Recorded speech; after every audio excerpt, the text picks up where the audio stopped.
Hi guys, welcome back to our channel TechUp.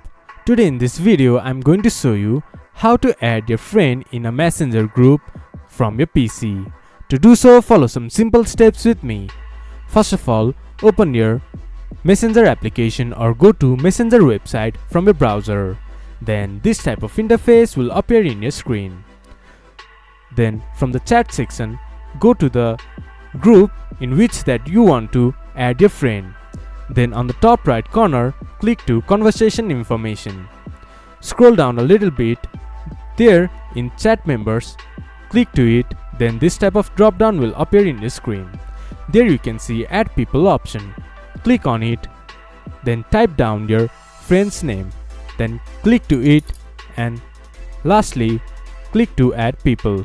Then your friend will be added to the group. This is how you can add a friend in a messenger group from your PC. This much for today's video. If you guys find our video helpful, please leave a like and comment, and do not forget to subscribe our channel and hit the bell icon. I'll see you guys again in our next video. Thank you for watching.